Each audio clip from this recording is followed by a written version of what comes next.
Fala galera, Tio Tobi na área, voltando aí agora com o terceiro vídeo. Vamos continuar falando de Israel, mas agora dos conflitos que eles tiveram com os árabes. Bem, o primeiro conflito que os israelenses tiveram com os árabes foi justamente a Guerra da Independência, que ocorre basicamente ali 24 horas depois da fundação e da independência do Estado de Israel, onde os 5 países árabes vizinhos ali vão invadir Israel tentando aniquilá-lo. Mas eu mostrei para vocês no vídeo anterior que o grande prejudicado com esse conflito foi o povo palestino, que já habitava a região há muito tempo e acabou ficando sem nada, com zero de território e passou a viver de favor na casa dos outros, né? Passou a viver como refugiados nos países árabes vizinhos, principalmente Jordânia e Líbano. No entanto, tivemos vários outros conflitos na região e alguns deles gravíssimos. O primeiro deles, ou na verdade o segundo, depois da Guerra da Independência, aí, nós teremos a Guerra do Canal de Suez. O que é isso? Para quem não sabe, Canal de Suez é uma ligação entre o Mar Vermelho e o Mar Mediterrâneo que existe ali passando pelo Egito. Ou seja, os europeus, os ingleses e os franceses construíram esse canal para criar uma rota marítima mais curta entre a Europa e a Ásia. Porque antes desse canal existir, um canal que é navegável, era necessário sair da Europa e dar a volta por toda a África, passando lá embaixo, perto da África do Sul, no Cabo da Boa Esperança, já chamado de Cabo das Tormentas no passado, para chegar na Ásia. Então era um caminho muito extenso, muito longo, demorava demais, gastava muito dinheiro. Então foi criado aí o canal de Suez, ligando o Mar Vermelho ao Mar Mediterrâneo, que encurtava bastante a rota. Quem construiu esse canal foram os franceses e os ingleses, e eles também dominavam aquele canal, eles tinham o controle. No entanto, o canal passa por um país, passa pelo Egito, que na época também era influenciado pelas potências europeias. No entanto, em 1956, o presidente egípcio Gamal Abdel Nasser resolve nacionalizar o Canal de Suez, ou seja, resolve tomar o canal da Inglaterra e da França, países que construíram o canal, e falar que aquele canal ali é egípcio e acabou, e são os egípcios que vão mandar.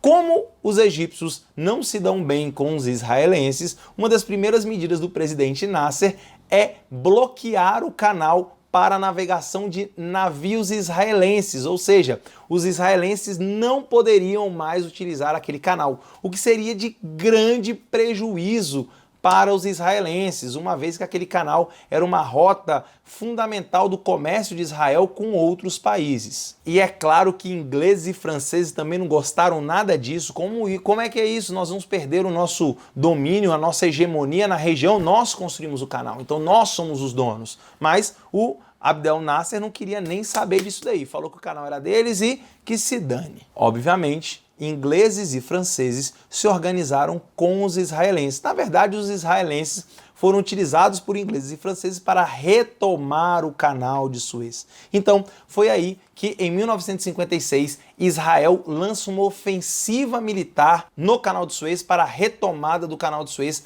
para os ingleses e franceses. Ingleses e franceses que vão financiar basicamente essa guerra, vão oferecer apoio logístico a Israel e também vão levar ali alguns paraquedistas para esse conflito. Esse conflito durou pouco tempo e teve como resultado final a reabertura do canal para a navegação internacional, tanto para os israelenses quanto para outros países. No entanto, mesmo o Egito tendo perdido essa guerra do ponto de vista militar, o Egito conseguiu manter a nacionalização do canal, ou seja, ele mantém o canal sob o seu domínio, mas garante que não vai mais fechar o canal para a navegação internacional, principalmente para os israelenses. Então, a Guerra do Canal de Suez acaba, de certa forma, meio que bom para os dois lados, tá? O Egito perde a guerra militarmente, mas mantém a nacionalização do canal e Israel, agora, depois da guerra, pode voltar a utilizar o canal como rota de ligação ali entre a Europa e a Ásia e o Oriente Médio. Mas sem dúvida nenhuma, o conflito mais famoso e mais importante, né, das guerras árabes israelenses é a Guerra dos 6 Dias. Exatamente isso, uma guerra que durou uma semana. Como é que essa guerra aconteceu?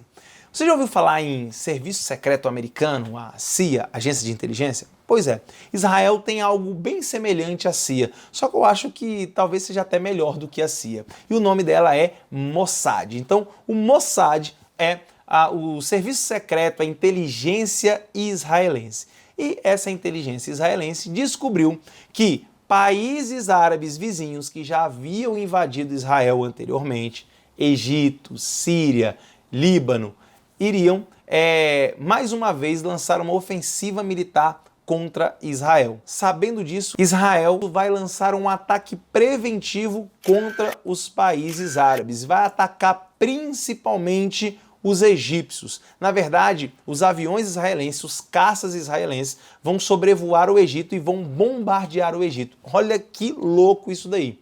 Israel destruiu toda a força aérea egípcia ainda no solo. Israel, de surpresa, invade o Egito, invade o espaço aéreo egípcio e destrói os aviões do Egito ainda estacionados ali no solo. Faz a mesma coisa com a Síria e com a Jordânia. Ganhando superioridade aérea, ele vai invadir os territórios desses países por terra com os seus blindados. E em 6 dias de conflito, Israel destrói os exércitos desses países e mais do que dobra de tamanho. Olha isso, olha a capacidade do exército israelense. Óbvio, o exército israelense sempre apoiado pela grande potência militar do mundo, Estados Unidos. Mas é sem dúvida nenhuma uma grande vitória estratégica, uma grande vitória militar dos israelenses, que em 6 dias mais do que dobraram os territórios. Agora, anota isso que é importante.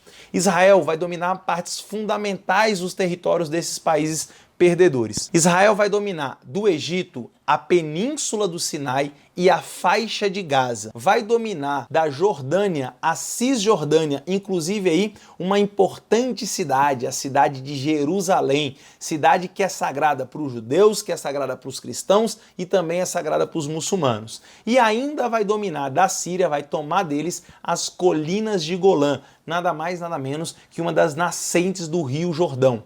Ou seja, em 6 dias de conflito, um conflito preventivo, Israel amplia os seus territórios e pega partes estratégicas que até hoje Israel mantém sobre o seu domínio. Bom, galera, depois de levar uma surra dos israelenses, obviamente que os árabes ficaram ali, bem chateados com o que tinha acontecido na Guerra dos 6 Dias. Então é óbvio que os árabes não iam deixar isso barato. E tudo vai acontecer em 1973, quando os árabes se organizam e agora o Mossad não conseguiu ficar sabendo. E os árabes vão se organizar, principalmente sírios e egípcios, e vão invadir Israel de surpresa. E essa guerra fica conhecida como a Guerra do Yom Kippur. E por que Yom Kippur? Porque essa guerra aconteceu num dos feriados mais importantes para os judeus, o Dia do Perdão. É isso que quer dizer Yom Kippur, Dia do Perdão. Então os judeus estavam lá na sua casa com suas famílias, em um dia de oração, de reclusão em suas residências, ceando com as famílias, e não mais do que de repente começa a chover bomba na cabeça de israelenses. Eram os árabes chegando para retomar aquilo que era deles e aniquilar de uma vez por todas o Estado de Israel. Mas, pessoal, não é à toa que aquela terra é prometida, porque eles têm a ajuda de quem? A ajuda de Deus. Porque, galera, Israel começa levando um sacode dos árabes, mas consegue reverter a situação. Não é à toa que o exército de Israel é um dos mais famosos, um dos mais bem treinados. Olha só, se você não sabia, em Israel praticamente toda a população israelense é militar. Homens e mulheres, ao completar ali a maioridade, vão para as Forças Armadas, recebem treinamento militar e após um período cumprindo esse treinamento, eles vão para casa e levam para casa um armamento de guerra, porque em caso de invasão, eles simplesmente pegam seu armamento, se juntam às fileiras do exército e vão para a guerra. Então é um estado que está altamente preparado para o combate. E mesmo levando um grande prejuízo no início da Guerra do Yom Kippur, a Israel consegue retomar os territórios que haviam sido invadidos pelos árabes e a Guerra do Yom Kippur acaba sendo mais um desastre para os países árabes que mais uma vez perdem. Agora, o paizinhos árabes aí bem desorganizados, hein? Os caras se juntam e levam porrada de Israel, se juntam e levam porrada de Israel. Mas essa guerra do Yom Kippur foi bastante grave. Na verdade, o acordo de paz da guerra do Yom Kippur só aconteceu devido à interferência das grandes potências mundiais da época, até porque 73 era auge da Guerra Fria. Então, União Soviética, Estados Unidos e a ONU tiveram que interferir nesse conflito que poderia ser uma escalada de violência na região e sabe-se lá Deus aonde é que essa guerra ia parar. Mas o grande resultado foi Israel começa perdendo, mas no final Israel vence o conflito e mantém todos os territórios conquistados na Guerra dos 6 Dias. É, galerinha, o negócio não tá fácil pros árabes não, hein? Estão sempre apanhando. Bom, é aí que nós teremos o primeiro acordo de paz na região, que ficou conhecido como o Acordo de Camp David. O que foi isso, tio Tobi? Olha só, o Egito, que sempre foi o grande motivador ali dos conflitos com Israel, sempre ele que puxou a galera, ele sempre puxava os árabes para o conflito. O Egito foi o primeiro país árabe a reconhecer a existência e a soberania do Estado de Israel.